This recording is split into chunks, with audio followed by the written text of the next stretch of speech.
Alright, welcome back to a new lecture in Neuro-Linguistic Programming or NLP.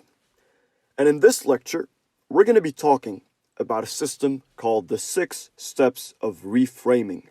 Just like a lot of other NLP exercises, it is a process that involves your creativity and your imagination. So what is this 6 steps of reframing system that we want to talk about? It's honestly really simple. The main goal of this system is to work on changing a certain behavior that is unwanted in your life. And the method is very effective when used properly and can put a creative end to a destructive behavior that you might currently have. So let's talk about how you can use that system. The effective process works under 6 different steps. That's why it's called the 6 steps of reframing. Step number 1 is you want to identify a specific behavior or a response that you want to change. And you need to be aware of that because you can't start the exercise not knowing what you want to change. Step number 2 is you want to identify the main part responsible for the behavior and establish a communication funnel with it. Let's take an example to make things easier. Let's say you have trust issues when it comes to, generally in relationships. Generally speaking, you have trust issues. So first you want to identify the specific behavior, which is you not trusting your partner.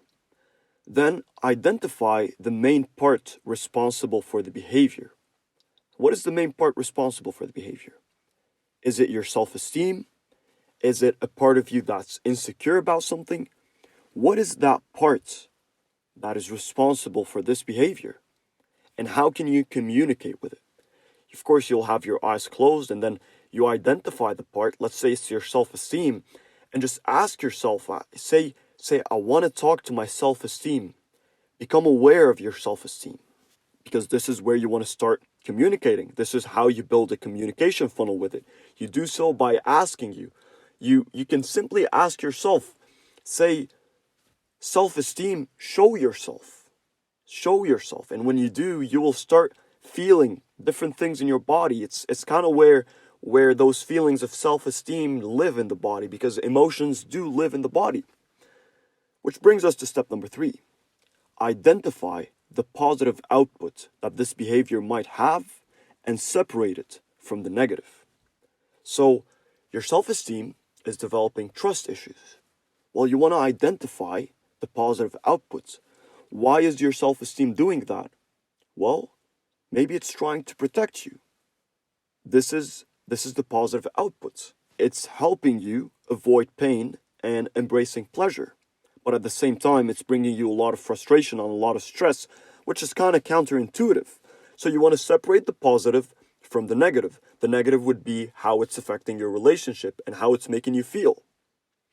Step number 4 is you want to ask your creative self to generate new ways or new behaviors that will help you accomplish the same goal or purpose. So ask yourself, how can I protect myself without having trust issues that are controlling my life? And just wait. You will start having thoughts, you will think about it, and you'll start getting different ideas. And as soon as you get an idea that kind of makes sense to you, once you find one, brings us to step number 5. Ask the part responsible for the old behavior, which is your self-esteem, if it agrees with the new behavior or choice that you came up with, or if it's willing to try it. Because if you think about something, but then your self-esteem doesn't really like it, and it doesn't match the intensity or the level of your self-esteem, you will have a hard time implementing it. So keep looking and keep asking yourself until you find a solution that your self-esteem works well with. And then step number 6, ask yourself if there are any other parts of you that object to this behavior, that don't appreciate or don't like this new behavior. And if there is, then brainstorm more and try again. And if not, then you found an effective process to replace the old behavior. So as we were saying, the problem is trust issues, and the positive part is that your self-esteem is trying to protect you. When you start thinking, what are some other ways I can protect myself? Well, maybe you find that you only get trust issues when your partner goes out to a party alone. And that maybe the new behavior is to talk to your partner and tell them how you feel. And maybe they'll understand, and then they either stop going to parties alone or they go with you.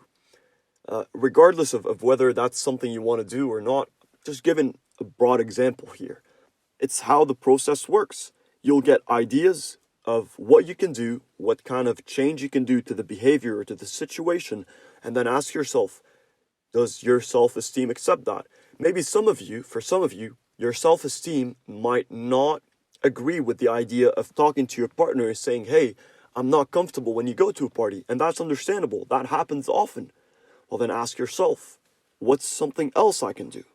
Maybe you feel protected when you're surrounded by your friends. So maybe when your partner wants to go out to a party, instead of you being alone at home and start developing those trust issues and stress and anxiety, you will go hang out with your friends.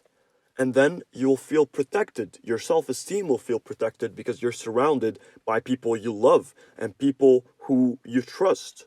And then your self-esteem also agrees with that new behavior, that new solution. Perfect.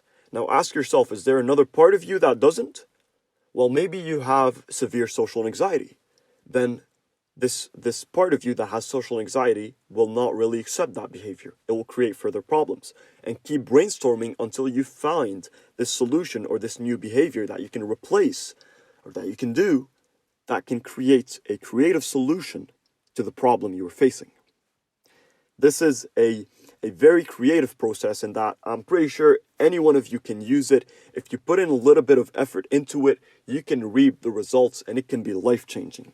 So I really hope you guys enjoyed this lecture, and I hope that if you do try the exercise, let me know how it is and how it felt, and I'll see you all in the next lecture.